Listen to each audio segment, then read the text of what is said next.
of things on YouTube, and I stumbled across I stumbled across things at Evergreen Community College in Seattle, or near Seattle, in Olympia, Washington, which is basically where I lived. And I also was a foster parent.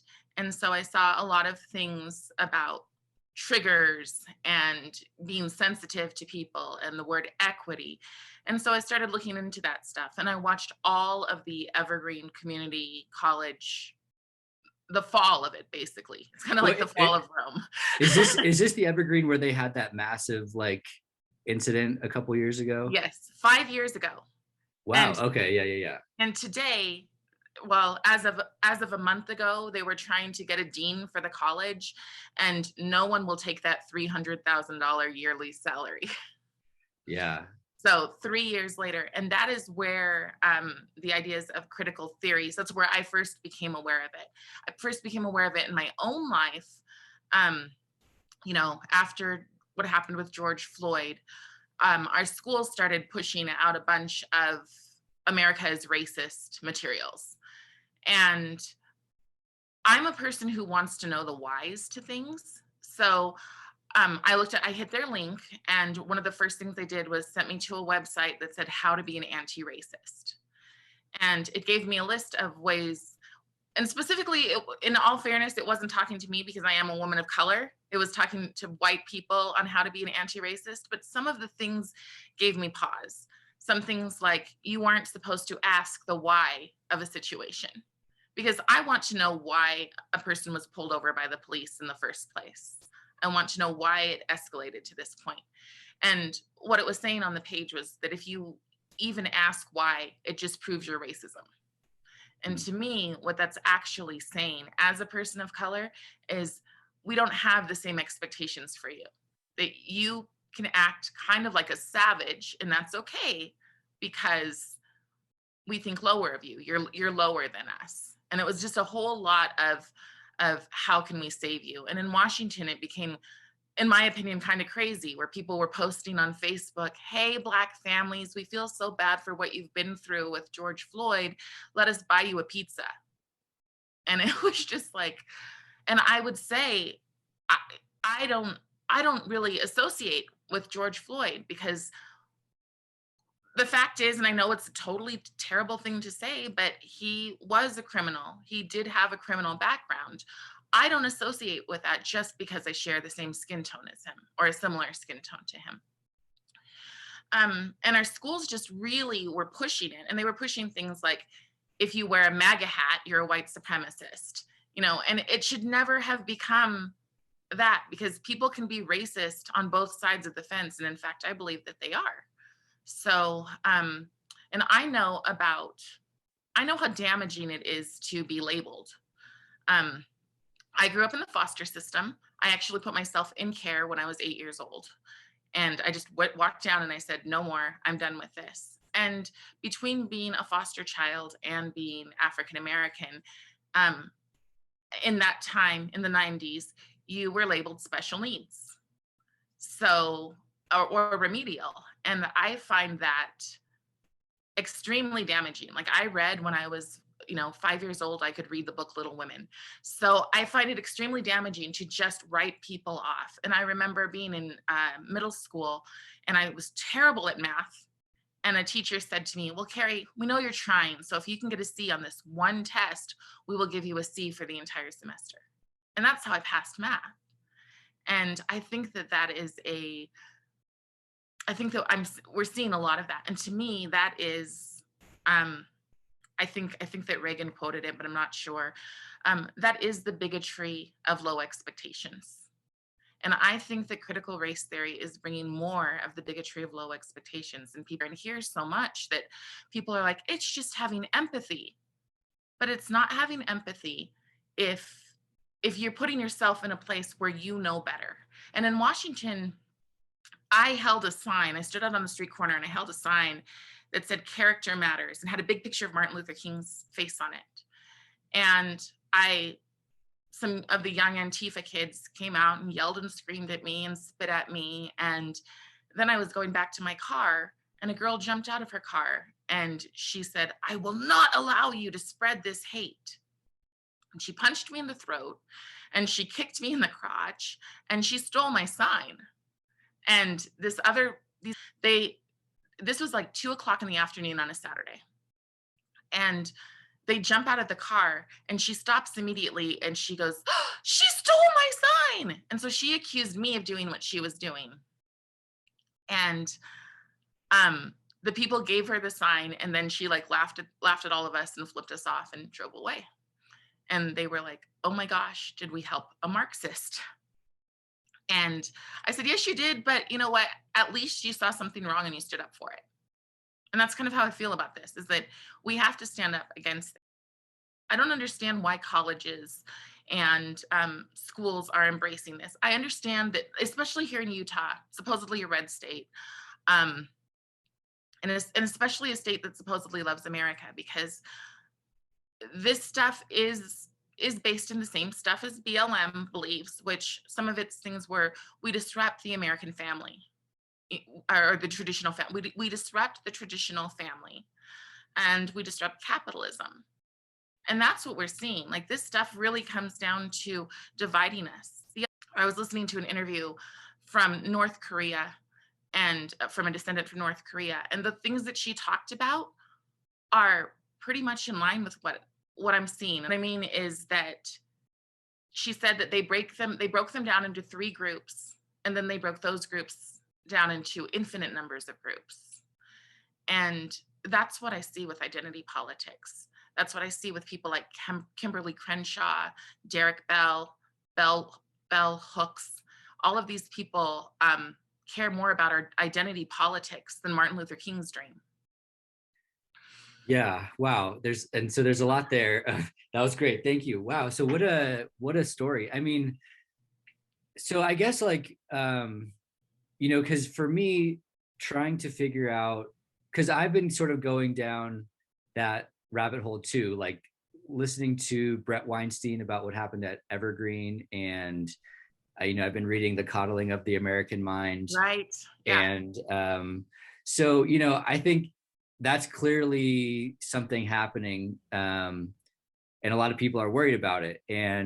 But then I wonder too, because like I've been talking to schools, and it just seems like a lot of, so your school situation sounded like it was pretty extreme, to say. In Washington, it was just starting. They brought in 2 separate groups, an African American kids group and a kids of color kids group. And I called them and I said, "We're in Snohomish. I know for a fact, because I was already the drama advisor, I said, I know for a fact I'm one of the only parents of color here. These kids are adopted. Usually when you're adopted, people, they're not hurting financially if you're able to adopt, right?" And so I said, "I love the idea of this club. Can it focus on the successes of African Americans?" And the principal responded to me, "No, we're going to focus on their lived experiences." And I just thought, you're bringing Evergreen. You were bringing Evergreen to our school. And then here, while I only have my son, and he is, the reason we came is because he made it into a good charter school. But I have nieces and nephews who are in public school. And my nephew just graduated, and he said that in his seminary class, there is a girl who, she is adopted. She goes into class and she twerks, and she dominates the class. And they don't say anything about it because they don't want to be called white supremacists. So he did.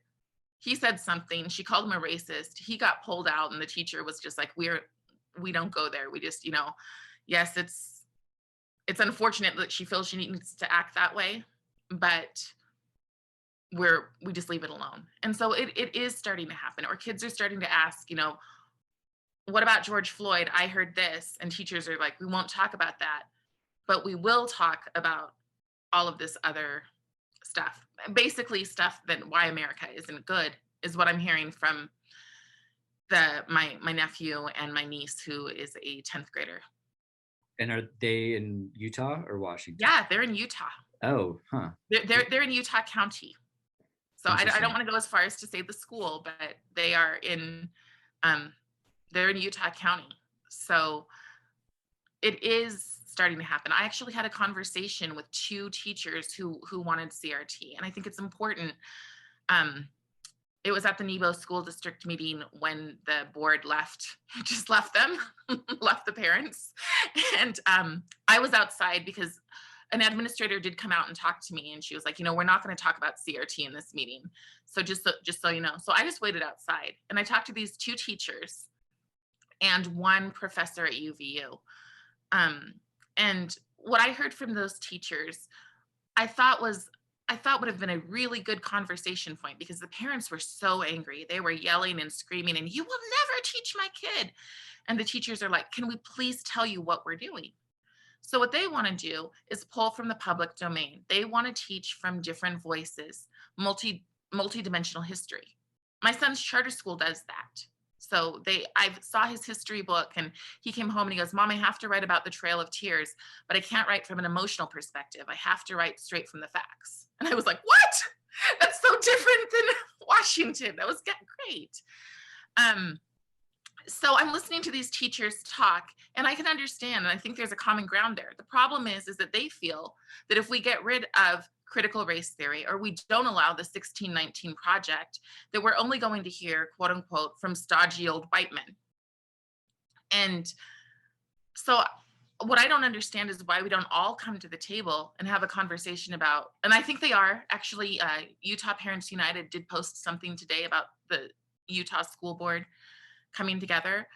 But I really firmly believe that if we allow the 1619 project in the school, we will be teaching our children that they are victims. And as somebody who comes from the foster system, as somebody who, I don't know if you know what the ACEs are. Do you know what the ACEs are? Adverse childhood experiences. Yeah, I'm a 9 on that scale. It can only be a 10. Like, that's as high as it goes. But when I heard that, I was just like, well, what use is this to me? I mean, it's useful in knowing that there are these health risks that I could have if I don't watch out for them. So I can see it as a toolbox. But for a lot of people, I believe it gives them permission to be a victim. And I do believe that we have systemic racism. It is in that fact that we have lower expectations for people of color, or it is in the fact that we turn a blind eye to all racism that isn't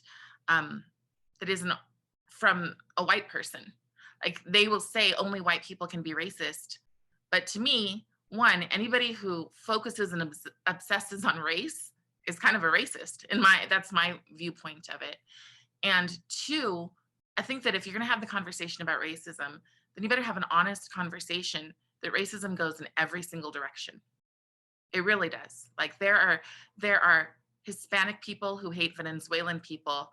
Within the Asian culture, there's all sorts of racism. There are Black people who absolutely hate white people. I mean, you can listen to a professor at Yale say she fantasized about killing white people just the other day. Or, I mean, there's all sorts of things. So I'm like, I agree 100%. Let's have the conversations. Let's have the conversations that hate of all kinds is wrong. But don't push it all on white people who, in my opinion, have spent since the civil rights, being trained racism is bad, racism is bad, racism is bad. And then in my experience, have been the least racist in my own personal experience, except for, and I'm sorry if you are this, but except for the white liberal progressive. Because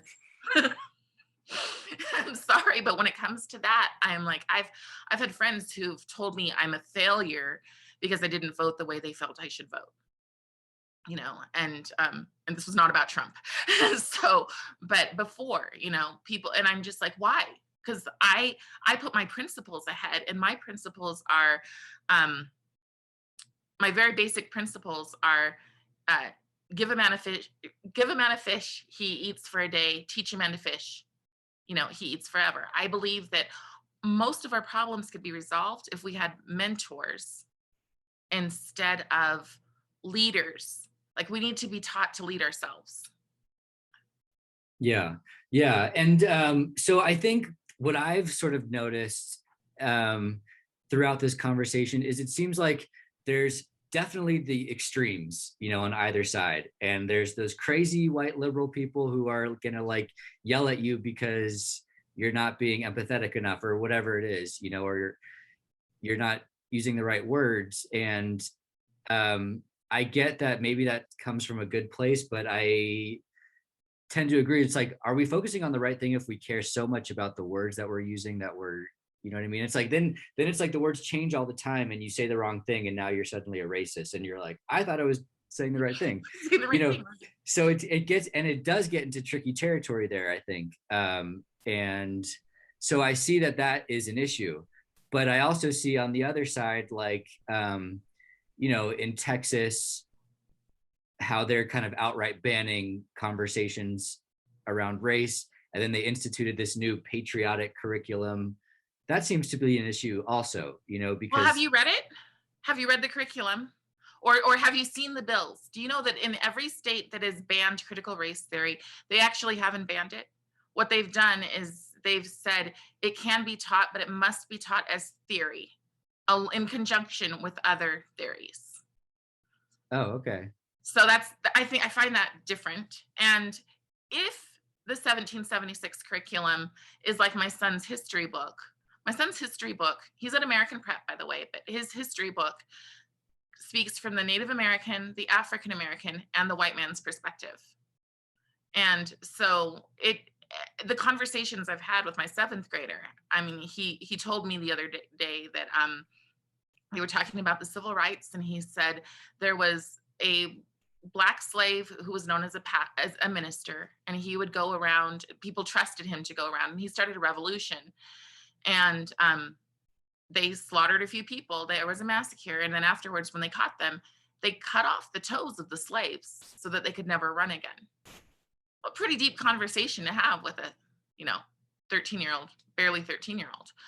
But I appreciate those conversations because I think that we need to hear the truth. From what I understand, I have not read the curriculum, but what I understand, that's along the lines of 1776. Like, nobody is saying we only want to hear the voices of white men. But I think the other problem with that is when we open up the doors, like I was looking at what was being presented to the school boards. And one of the things they said is that all teachers and students must respect each other. And I'm like, you need to define respect. Because if you look at Evergreen College, you know, they're telling the dean of the school, don't talk with your hands. Or they're saying it's disrespectful to make a Black person listen to a white person speak, or to listen to classical music, or to read classical books. Why? Because it's not about the person's color, it's about the idea that the person brought out. I feel like anybody who hasn't read the Gulag Archipelago has missed out. They haven't been able to, like, if you only listen to voices of people that look like you are missing out, and you are being formed into being a racist. Like, Yeah. like people recommend always Robin DiAngelo. Robin DiAngelo admits, you know, that she has very few cross-cultural friends. And I know, like, I had lunch the other day with a teacher, and she said at their school, they literally breathe out their goodness and or what is it? They breathe in their goodness and they breathe out their whiteness. They must learn to loathe themselves. That's a school thing. And I'm just like, I don't want a teacher that loathes themselves to teach my child.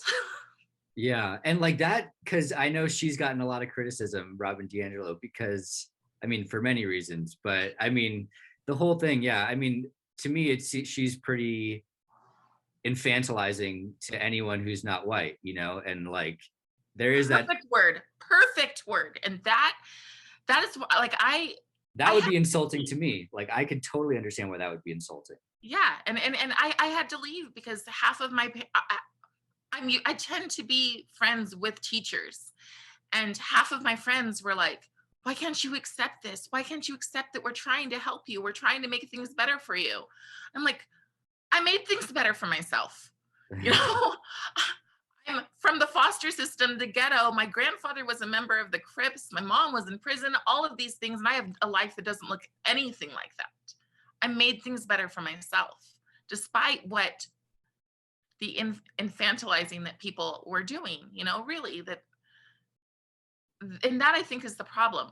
When the current administration stands up and says, we aren't going to hold this person accountable because they're African American. That's infantilizing. When you don't hold people to the same expectations, then you are kind of a supremacist, which whatever color that is. You're kind of a supremacist if you think that you would behave better. And so you know what I mean? Like Yeah, people will I say, hear you. if I pull my, I have to tell my black son if he gets pulled over by a cop that he has to be very careful and very, very respectful. Well, my son looks like he's straight off the boat from Ireland. He is red hair and freckled. And you can bet that I will tell him that if the police pull you over when he starts driving, you need to be respectful. Like, why is that? Why is that such a harsh, horrible thing to have to tell someone? You're hitting on a real core thing, I think, and is something that is something people should hear is like, you know, because I think it's a sort of a white guilt perspective that a lot of this comes from, and people wanting to do the right thing, wanting to make up for past wrongs, but in doing so it becomes again this infantilizing, we're going to come in and take care of you and It's also save. a bit of a religion. Yeah, So and it's I've funny heard that. because people will say, ha ha ha, those Christians, they're idiots, blah blah blah. But it's like what you're doing is a bit of a religion. Yeah, You have to confess your sin. You have sin from birth that right, that white guilt is original sin or yeah, whatever. and that it can never be abolished. You just have to continuously do the work and do the work and do the work. I don't believe that. I think that we are responsible for who we are. We are responsible for our choices. So if you are just a decent person who, I'm not going to say that the world's colorblind because we're not. Like, I know when I see, especially here, if I see somebody who's brown, I'm like, hey, because it's so rare, But the question is whether or not it matters. And for people to say it matters really does feel like we are heading towards the North Korea interview that I heard. It really does. It's when we're dividing and dividing and dividing, and there's a hierarchy. At Evergreen, the hierarchy was black, um, male to female, trans. That was the hierarchy. If you're that, you're like a high priestess of wokeism. Well, I think so. Like part of the challenge is like, you hear those things and you're like, God, that is ridiculous. Like, are people actually saying that sort of stuff? And like, I just wonder, I mean, like, I don't doubt that it's Yeah. happening elsewhere, but like here in Utah, people are so, they're really worried about that happening here. But at least the people like this teachers, the, schools that I've talked to, it doesn't sound like that's where they're taking this, to that sort of extreme version. And so I wonder how, like, I think it happens, and I don't mean to question you, but I want to get your That's like, okay, yeah. I want to get your opinion on this, like, Yeah. because I feel like that's sort of the problem with this debate is like, liberals here, Republicans want to ban critical race theory. And then, like me, I didn't actually read the bill and I kind of went along with that. And so, that's part of the problem is like, I didn't do my research there. But it could happen, I think, on the other side too, where it's like, you hear someone and like, I don't doubt that those extreme examples happen, but I just wonder if that is sort of the norm If it could that's happen happening, here. or if it's like the norm, you know what I mean? Like, is that the norm, or No, are I there? don't think it's the norm, but do you really think it started out as the norm? Do you think they came to Evergreen and said, hey, we're going to give you a program that in 5 years is going to completely destroy your school? No, good point. Yeah, yeah. So I think what the teacher was telling me here is that kids will come up to her and say, can I just do 5 of my assignments instead of 15 because I'm triggered today? So it seeps in little pieces, and if we start teaching kids, especially, I mean, I've heard from multiple people that racism is real here like I have a relative who works in a factory, and he said between the Venezuelans and the Hispanic people, or the Mexican people, they hate each other. They won't even talk to each other. Okay. So if we start telling them and giving them permission to hate each other, which is what I think ultimately intersectionality does. So people will say, oh, but we're not teaching CRT here. Yes, but are you teaching equity? Are you teaching empathy through a lens of equity, which equity by definition, all of the CTR requires you to look at everything through the lens of racism. Robin DiAngelo, not Jarek Bell, Ibram Kendi, they both say that it's not a question on whether or not racism exists, it's where it exists and how do we root it out. Which sounds wonderful. I want to root out racism too. But I don't think that we root it out, as Ibram Kendi says, by flipping it and being racist towards the other group. So I do, what I think is that I think the people here, I'll be really frank, I used to be LDS. And I think that there is white guilt from the past of the LDS culture. There was a time of pretty overt racism at one point. And I think that today's younger group feels that shame. I just don't think they have to. I don't think you have to feel the shame if you don't treat people a certain way. And as far as systemically, I'm sorry, but who brought in welfare? So like these things that I would consider systemic are, like, right now, California saying you get $500 more a month in a certain county if you are Black than someone else. And white people can get mad at that and say, why do Black people get more money than we do? But I look at that and say, why are you incentivizing more people to stay on welfare? I mean, to me, there we go with that is systemic. These things that supposedly help us, but really push us down. The idea that we need to get rid of, I mean, when we visited schools, nobody had highly capable programs. And oftentimes that's in the name of equity. And so none of the middle schools had advanced placement classes for kids in middle school. At our school in Washington, they got rid of a field trip for honor roll students because they felt like that was unfair. Not to sound super old, but life isn't fair, right? And so if we look at everything through the lens of it must be fair, we get to a pretty bad place, because it's not, I mean, to me, fair is you do the work, you earn the prize.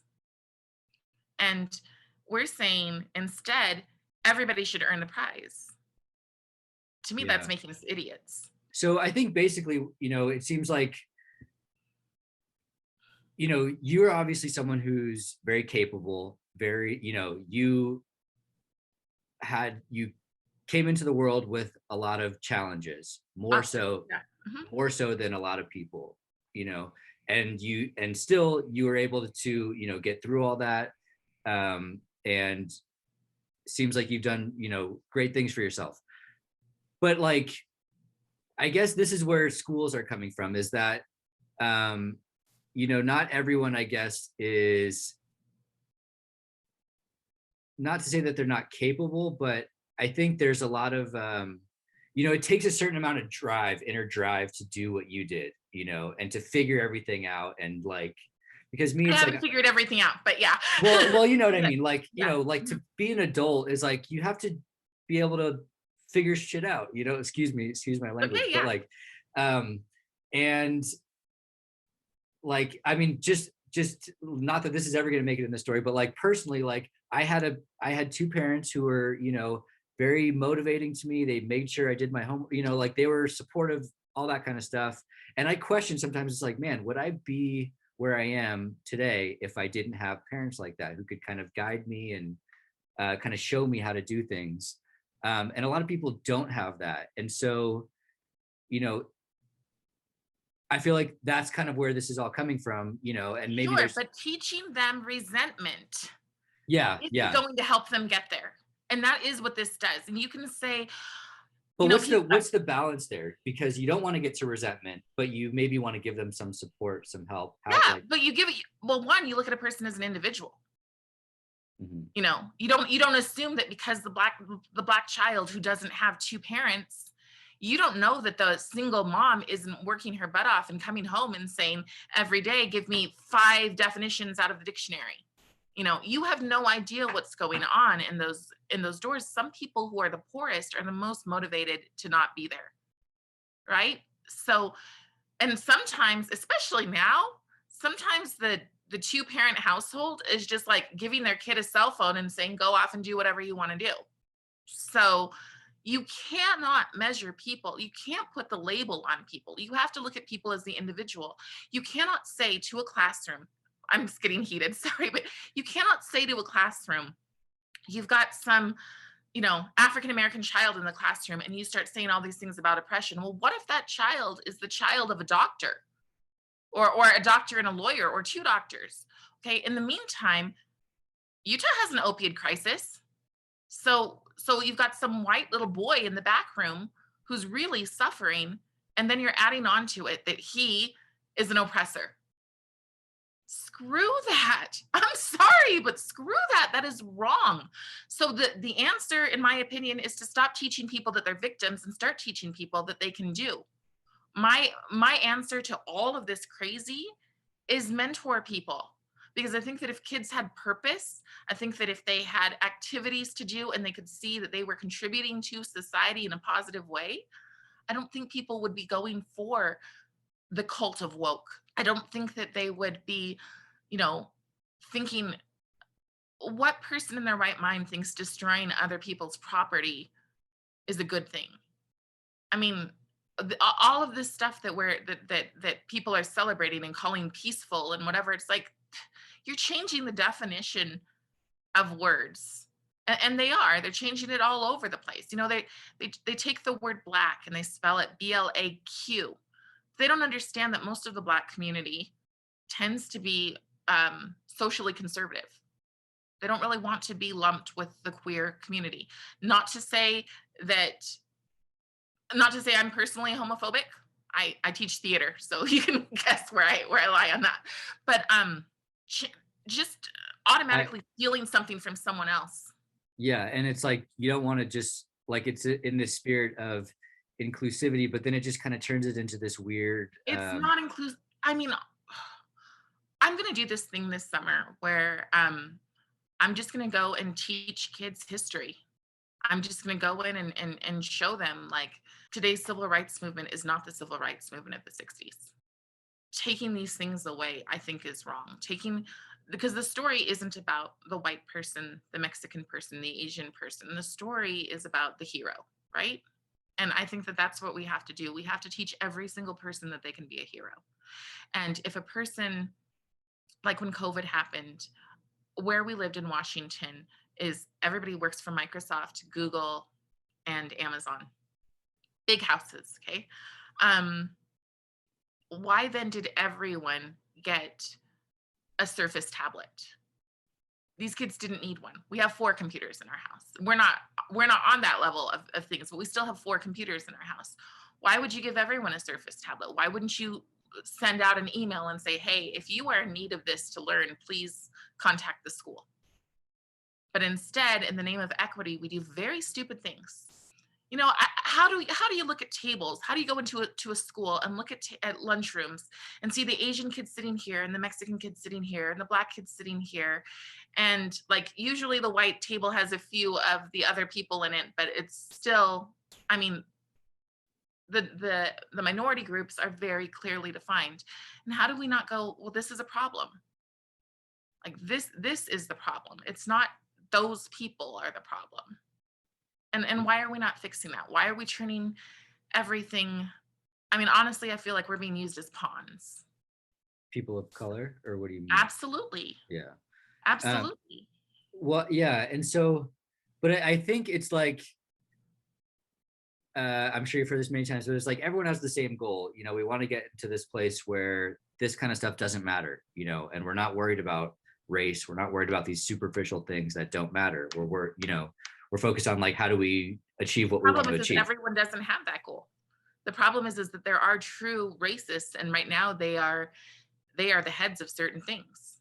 But I think that is their goal ultimately, I would say. I mean, yeah, there's probably some weird nuts. Like Ibram Kendi? I mean, yeah, maybe he's taken it to an extreme degree, and like he's gotten a lot of criticism too, because he's like, the whole point. I was just talking to this kind of CRT scholar the other day, and he was saying the whole point of this is the conversations have become so reductive that we're not like, so I don't think he would necessarily agree with Ibram Kendi, because Ibram Kendi has reduced it to anti-racist versus racist, you know, and like, I think that is too simplified, you know what I mean? Like, and so he was saying, like, you know, we need to have more sophisticated conversations around this, and not reduce everything to race, because it's more complicated than that. But I think he would still argue, like, we need to talk about this. You know, there's clearly some sort of systemic issues when you have home ownership rates for white people significantly higher than other people. You know, it's like, why is that? And there are clear. But when you go to the bank, like I said, we're in the process of buying a house right now. They don't ask me my race. You know, Yeah. so there's a point where you have to go, what about personal accountability? Well, there are, I mean, so I don't know if you saw that Reveal. Do you know what Reveal is? It's like an investigative news outlet, but they did a report on modern day redlining. Okay. And documented how it still happens. I don't know if they figured out why it happens, but they were finding that lots of people of color were getting denied loans despite having similar income levels, you know, similar like employment Well, I status. do know that, I mean, I'll tell you this, in terms of hunting for a house, you know, they tell you things like, don't write your letter, do write your letter, whatever else. Right. I don't put my picture. I don't put my out here. I wouldn't put my picture. So, because I don't want that to be a deciding factor. And I admit that that's a deciding factor. But again, to me, that's again personal responsibility. There are racists, but to tell an entire group that they are, or even to say, well, we are not really saying the people in their skin are, we're just saying whiteness is a construct of white supremacy. If you're talking to a kid and you're telling them that, they're hearing white. That's what they're hearing, and they're hearing permission to hate. Yeah. And that conversation can't be done that way. The conversation gets done when we talk about unity. So we change the laws and we say you can never ask, but that's not really changing the laws. That's civil rights. So then why are the CRT enthusiasts trying to change the laws? Because the laws say you can't ask. Right. You know, but then yet it still happens, I think, is their argument, you know, and the evidence of that is these widespread disparities that we see. And so I think the evidence of that is teaching people every single self-help book. You know, when kids are in middle school, they read the 7 Habits of Highly Effective Teens. Okay. You succeed on your choices and your attitude a lot of the time. Even if you come from the lowest of the low, if you have a good attitude, you move further in life. Okay. If people are taught to have a bad attitude, if they're taught that the world is constantly against them, and that's the problem, they're being taught it. It's not just, you know, they're being taught it at home with angry parents. And anger takes up a lot of your time. You know, anger and resentment take up a lot of time in your life. And so I'm not denying that redlining is a real thing. In fact, in Portland, there's redlining against Black families, specifically in a LGBTQ neighborhood. So people have, if you're expecting, again, going back to expecting people to, that it's totally okay for African Americans to act savagely and out of control, and that's totally okay. We're going to say it's peaceful and, well, they're just expressing themselves and whatever else. Then you are teaching. Our news is teaching. Everything is teaching that this is okay. That is the constant thing that people are hearing. If you are told that acting a certain way is just the way these people are, maybe that's why they don't want them to live next to them. And that's an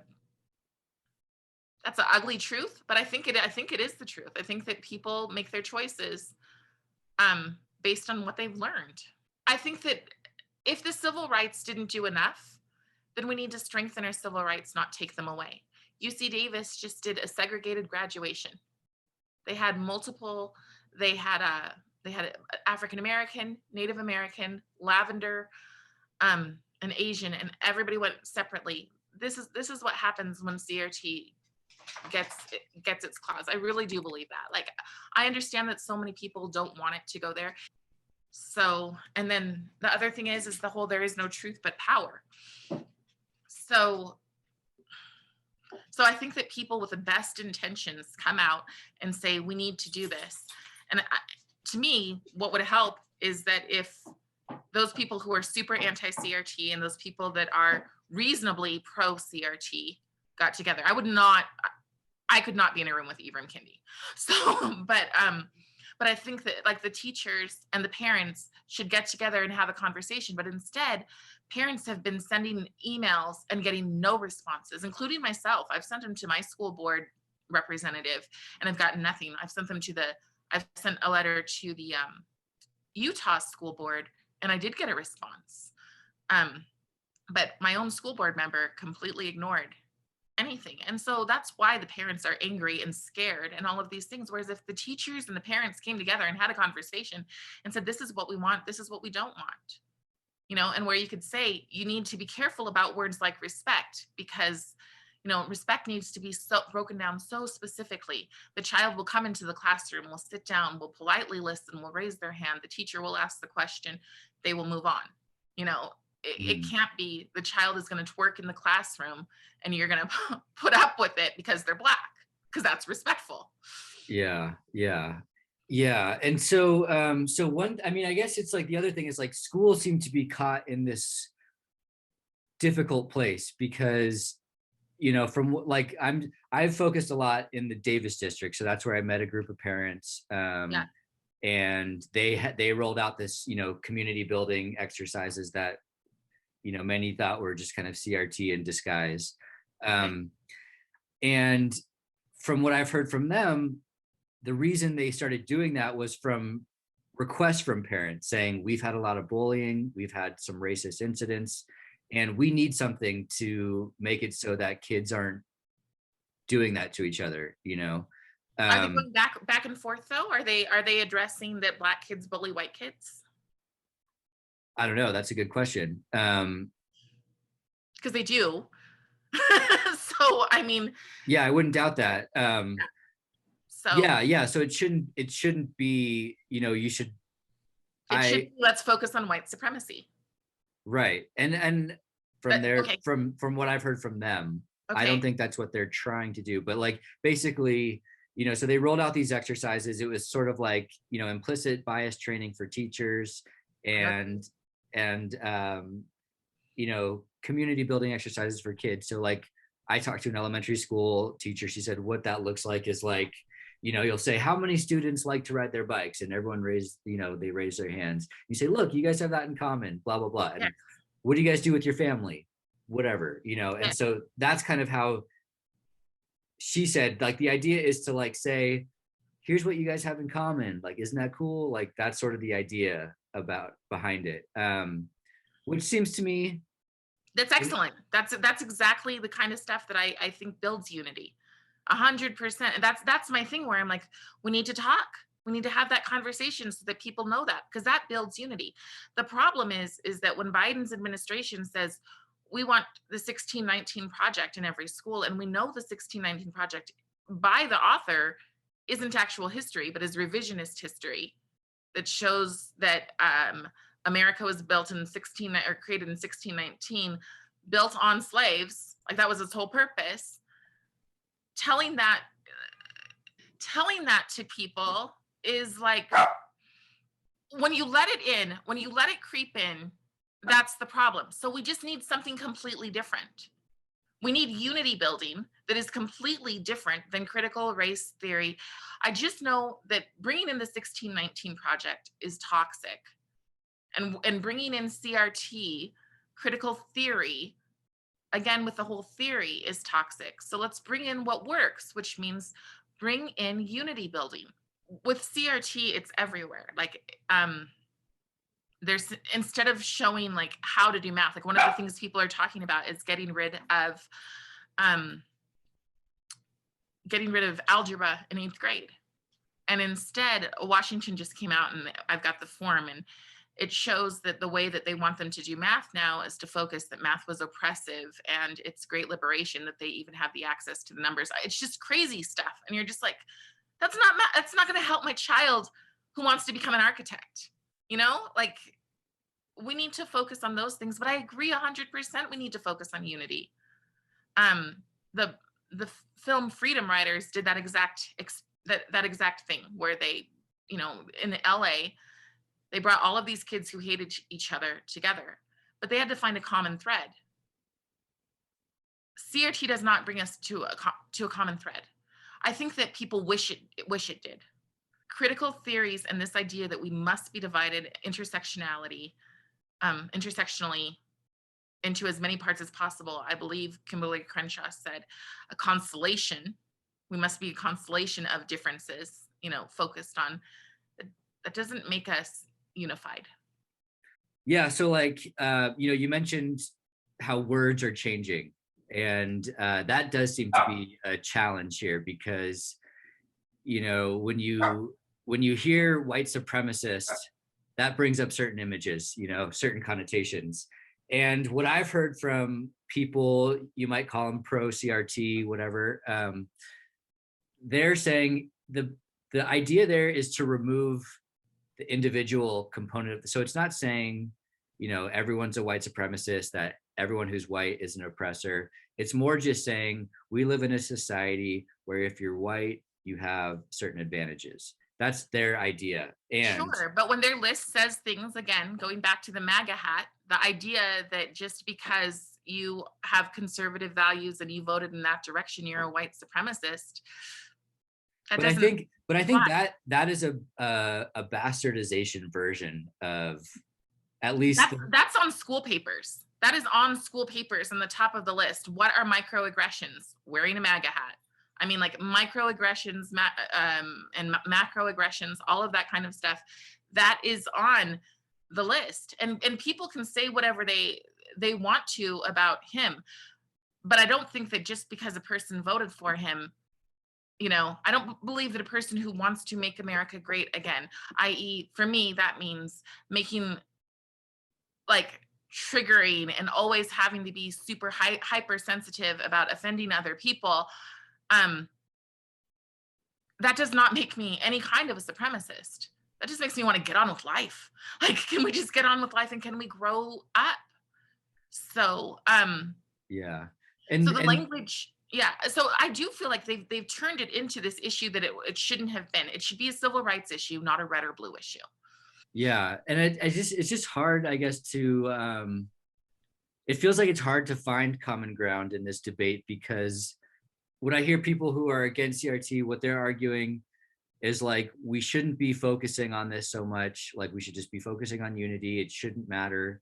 But then people on the other side saying, well, we can't get past this until we confront it, and like so it's just like there's these, you're starting from such different places, and like if confronting meant looking at the civil rights movement and saying, this wasn't done well enough, we need to do it better, that's one thing. But these people, a lot of them are saying things like, well, the Constitution was developed by a bunch of white men and slavery existed, so the system must be taken down.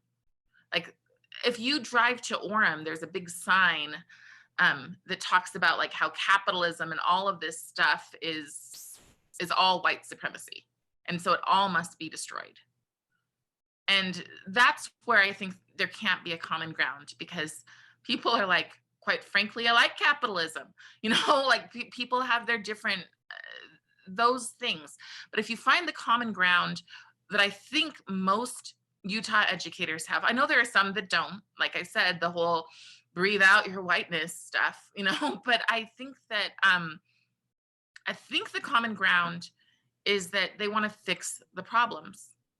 But you don't fix the problems, in my opinion, by turning us into communists. And I know how stupid and, rednecky that sounds. But after listening to that North Korea podcast, I'm fully going, whoa, that's what this looks like. Yeah. and okay, and I'll ask one last thing. So, from, I guess, a school's perspective, they have, Utah and the country are getting more diverse. And so that's not just racially diverse, it's, Right. People from different socioeconomic backgrounds, different cultures, different languages people speak, all that sort of stuff. So you have kids coming into a classroom, increasingly diverse in, I think, the real sense of what diverse means, Sure.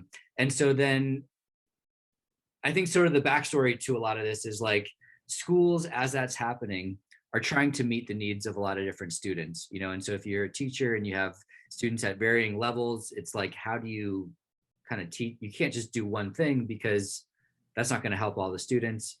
At the same time, there's this, the, I guess, best practices in teacher training right now are kind of like being culturally responsive, essentially, being aware of different cultural backgrounds that a student might have, and being sensitive to that.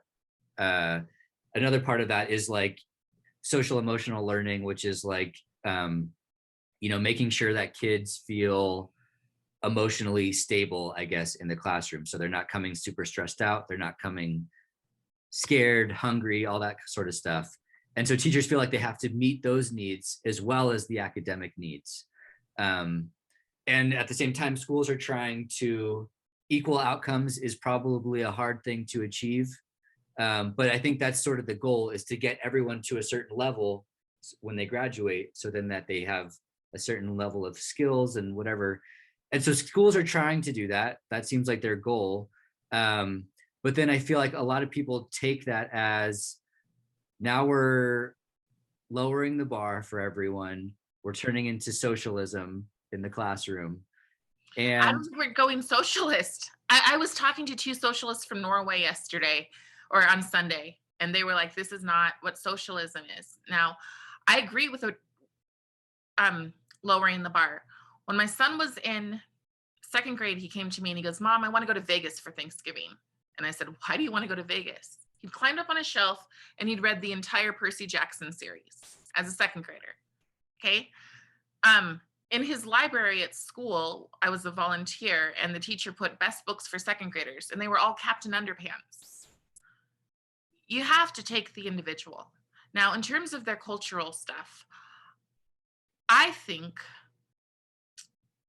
that there's a couple of ways to do it. I think one, again, I'll go back to my son's school again. They teach religion from three different. It's not a religious school, but they expose the kids to the LDS faith, the regular Christian faith, and the Muslim faith in school. Okay. I think that if you exposed the kids, like when I was a kid, they had a Christmas around the world and we brought in all of the different things.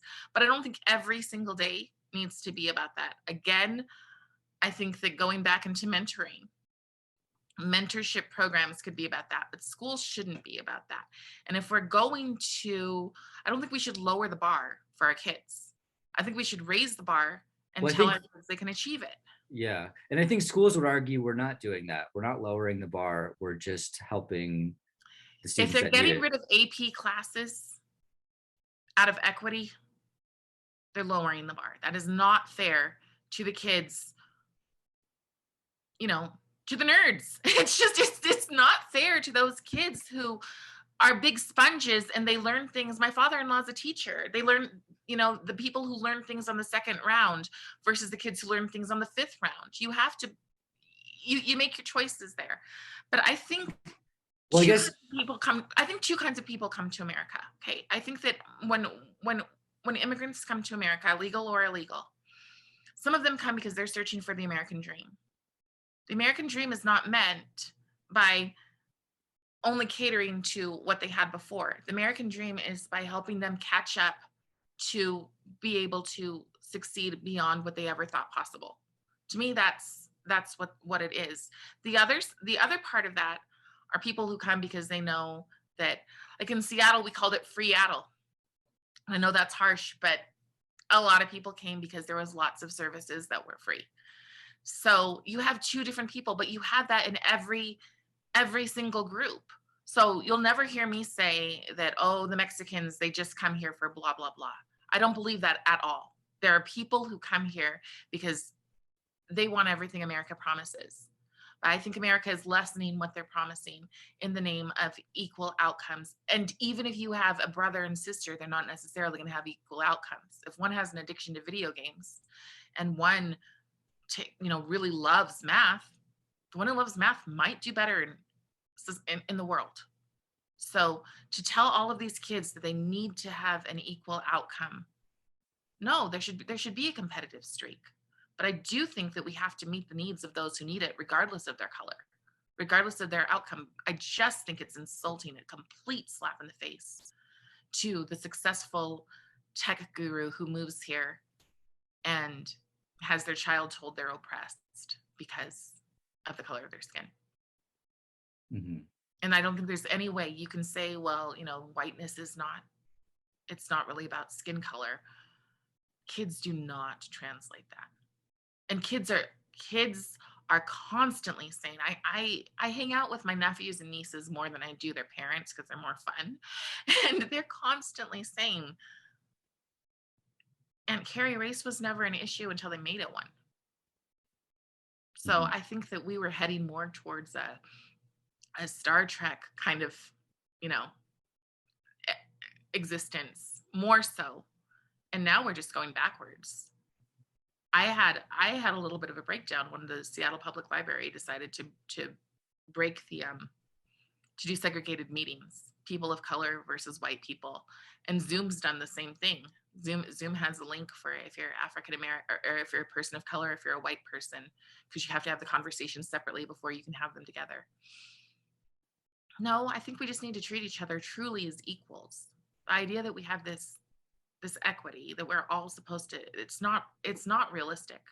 We're that's the whole thing about changing the language. We're changing the language. We're in this postmodern place of the only truth is power.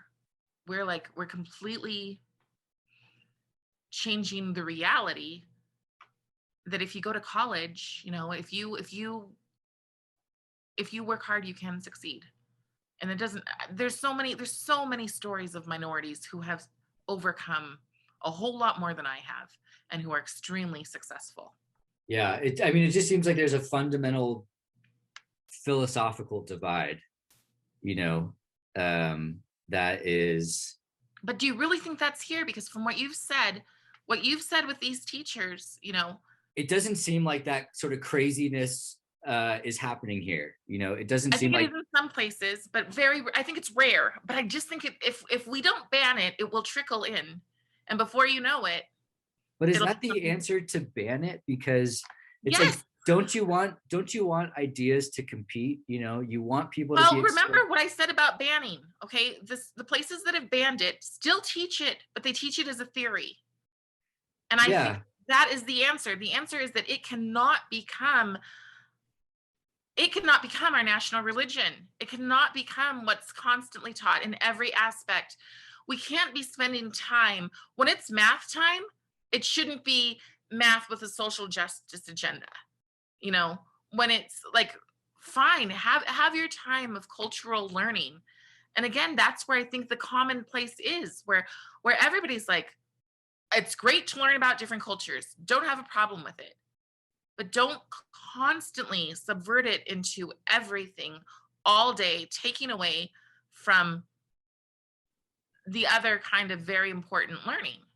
Yeah, which is like, to me, that's like a very reasonable perspective. And I feel like most people are on that path, or on that, like, I'm okay with this. But if you let the 1619 project come in, and that's the whole issue with the banning, because if you don't ban CRT in the state, then the federal government brings in the 1619 project. But that's where it gets really difficult, because it's like schools aren't really teaching CRT. I mean, there's these ideas that I guess come from CRT, right? And then they kind of filter down into these like diversity, equity training things.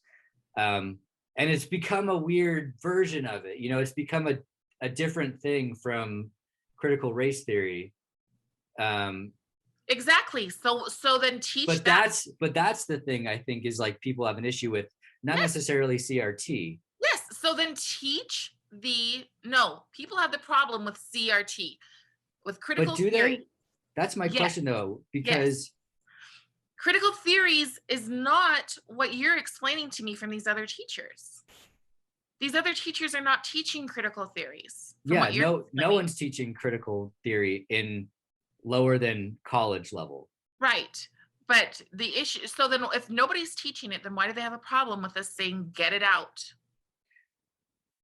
Yeah, I mean, I don't know. It's like that's where it becomes a real. That's where the conversation needs to But happen. that's because it's not really about CRT. You know, it's about these But if it's ideas. not, then nobody should have a problem with us saying we don't want CRT. Because I But that's know where that, it's confusing because it's like what like so when you say ban CRT yes, in a classroom, you people, have you show me one person, one single, well, I mean, probably if you go way out there, but most normal people are not going to say ban cultural activities in classrooms. but then like if it's not happening, then why do you need to ban it? Because the other things that are coming in, But then ban that, the you know. federal government. But then I guess if But that's that what is CRT. 1619 project, I mean, Those two things come together in a CRT package from the federal government. If you listen to Jen Psaki, she's like, it's irresponsible to not teach CRT, which CRT is critical race theory based on critical theory. That's not what Utah teachers are teaching. So then Utah teachers should say, we are fine with not teaching critical race theory and staying away from critical theories that has no place in the classrooms, but we want to teach diversity. We want to teach the kids, we want to expose the kids to multi-level history. Yay. Then you would not have parents angry. Parents would sit back and go, okay, but you don't get to teach critical race theory to our kids.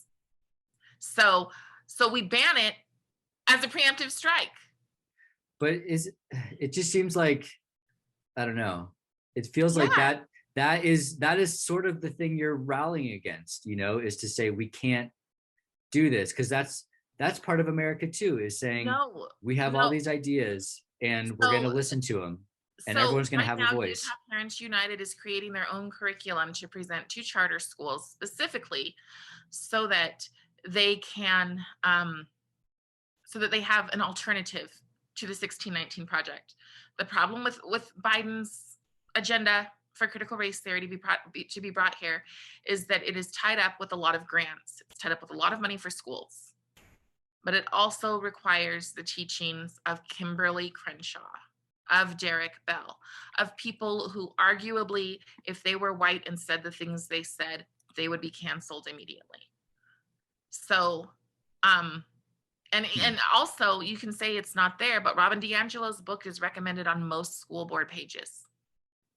So, and so is How to Be an Anti-Racist. That's the stuff that people want out. We don't want anti-racism, which is not anti-racism, it's neo-racism. We don't want neo-racism taught to our children. We want focus on unity. And I think most teachers want that too. Not all. There are some hippy dippy blah blah blahs who don't, but most teachers, especially in the smaller counties, they don't want that stuff, but they also don't want to teach white stodgy old men. So I think that the solution is come to the table, let's ban CRT, but let's still teach about diversity, because you can teach about diversity without putting one group down. And you can say, oh, we're not putting one group down, we're just putting whiteness down, whatever. I mean, but what would banning CRT, so like if you say banning CRT, then you got to really define what CRT is. Critical theory, critical race theory. But what is that? Sorry, I think that it's what Kimberly Crenshaw, what Derek Bell have taught, that everything comes through the lens, that we must look at everything through the lens of racism, that intersectionality trumps all other things. I think those two things are nobody can, I don't think anyone can argue that is critical race theory in a nutshell, is that we must look at everything through the lens of racism. But I think that from what I just talked to, the CRT scholar, I think he would view that as a reductionist version of what critical race theory is, because he was saying it's not about only looking at things through race, but this is something to understand better why we have these widespread disparities. One thing that I've noticed is that lots of people put flowery words around something that's not very pretty. I mean, why in the, quite frankly, hell would anyone support communism? I don't understand that at all. Like why that would be a good idea for what it does to the people who don't benefit. Like, I can't understand how anyone kind would ever put up with that. But they find flowery words. In Washington, people wear shirts that say left of Mao. And I'm, finding out that Mao is like the kids, instead of learning in school, they go around and they collect dog crap. And so you go, how is this kind? How is this compassionate? But that's the same thing. In Marxism, they say, accuse people of doing what you were doing while you were doing it to cause confusion. So I think that saying things are flowery and putting things in a nice way that don't end up nice is part of the game. So I don't know the person that you said was pro CRT, a CRT enthusiast. I just know that critical theory reduces us down to nothing but labels. And if that's reductionist, then that's reductionist, but we are more than labels.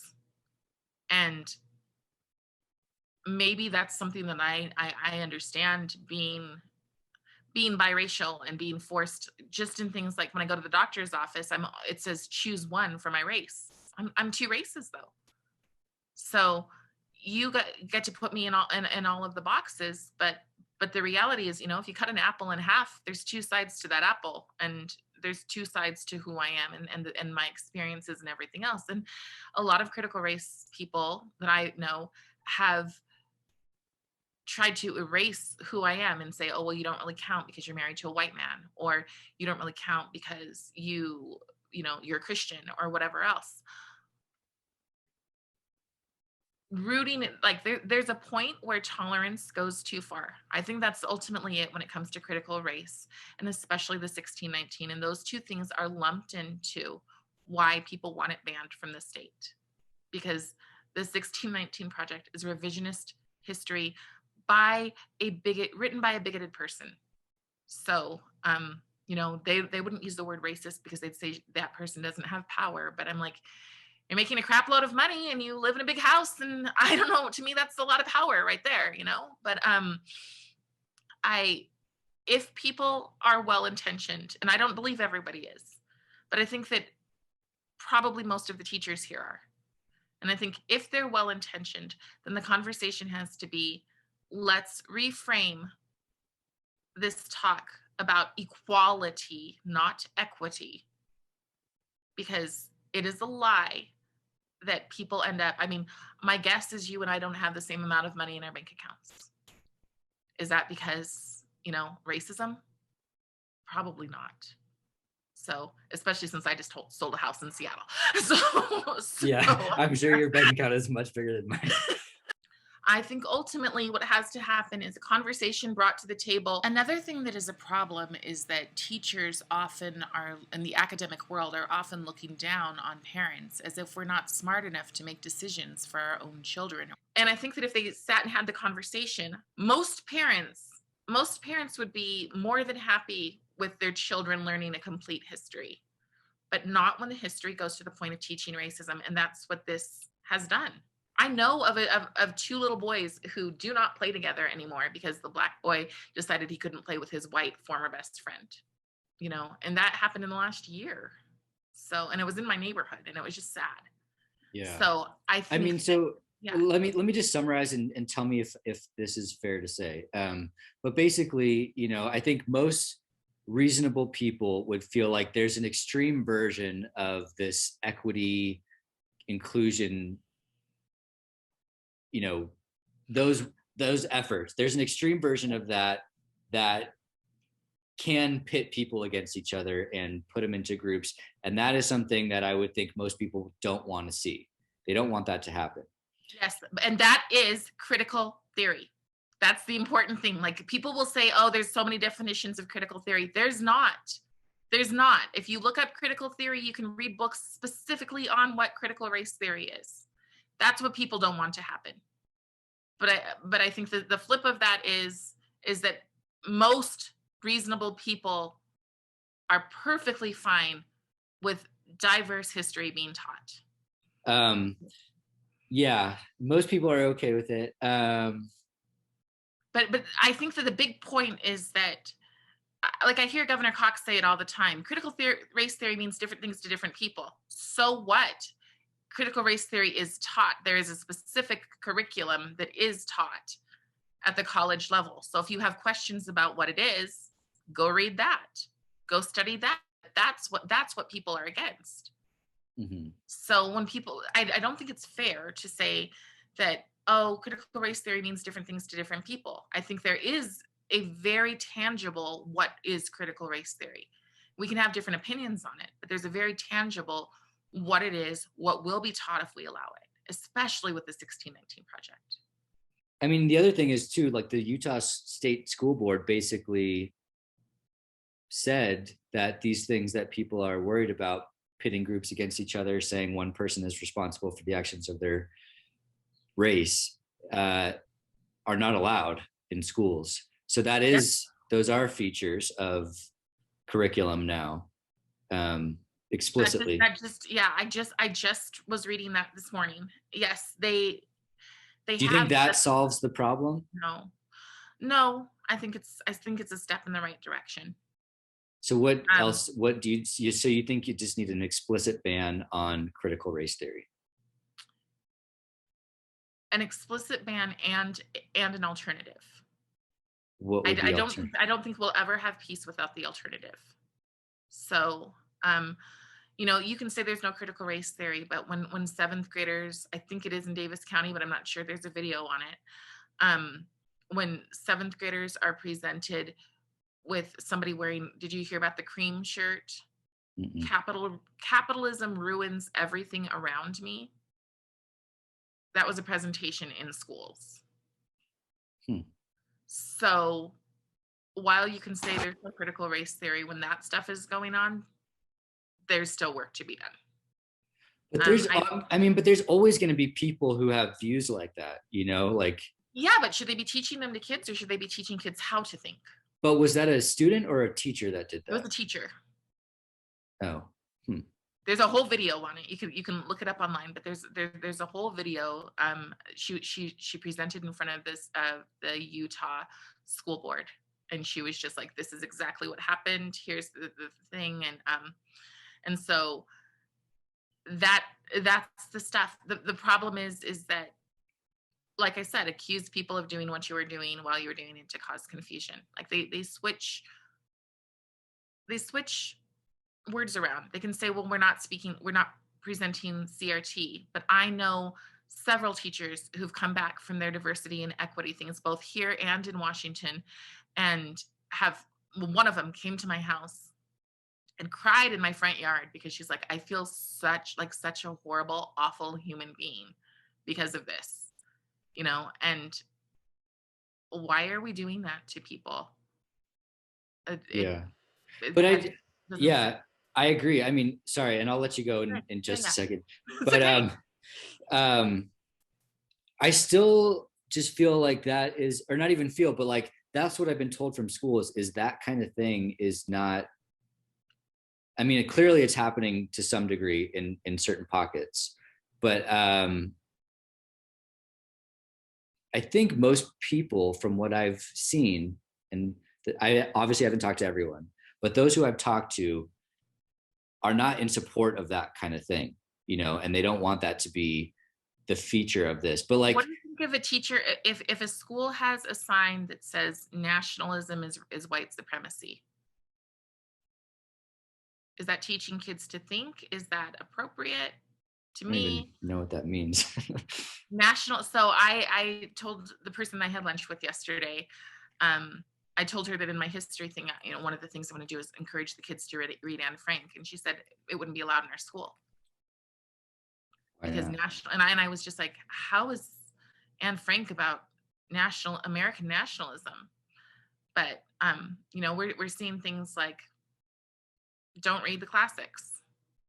Shakespeare's a white supremacist, like all of these things. And so while they don't say CRT on them, I think they're a problem. I think that's a problem. So, but I guess and I would think most people would agree with you there. Like that does get into ridiculous territory. And, yeah. but is that happening in Utah is the question. Well, the woman the teacher that I had lunch with yesterday is a teacher. And yeah, I asked her if she would take a picture of the sign, because I think that walking into a library and kids seeing that, and or not reading Anne Frank, that's a little shocking to me. If you've got stuff, send it to me. I have a Facebook page specifically for sharing what's going on in schools. So, and for you, the solution is nothing short of banning critical race theory. Two things: ban critical race theory and come up with an alternative. But what would so like basically that would be the mandate, come up with an alternative? The alternative has to be something that teaches unity. So I would suggest before, because like I said, I haven't read it, but I would suggest before doxing 1776, reading it, because I do know that a lot of minorities had a part in writing it. But aren't there some good so like I think my understanding of 1619 is it's making an argument. It's saying this is how we should view the founding of the country. And I think people can agree with that. They can disagree with that. But I mean, I think there are some interesting points about how, like, we learn a little bit about how significant the slave economy was and that sort of thing. Those are factual and I things. think that would be perfect in an alternative. I think, like, correct me if I'm wrong, but it sounds like it's just when it crosses into like sort of ideological territory that things get questionable, right? Because I mean, like, there's historical aspects of the 1619 project, but I guess the problem is that it's tied up into this, arguably it's revisionist history. So I think that right there becomes the problem. It's not like, she admits it's not a factual piece of history. And I think that that's where the problem becomes. We're going to teach someone's truth as truth. Now, have we done it before? Absolutely. Like Christopher Columbus didn't really discover America. So we've definitely done that before. Do multiple wrongs make a right? And especially for me, when it comes from people who don't hide their resentment against white people, why would we be taking their books and putting them in our schools to teach our kids? And I do not think, I have seen racism in the African American community, and it can be very ugly.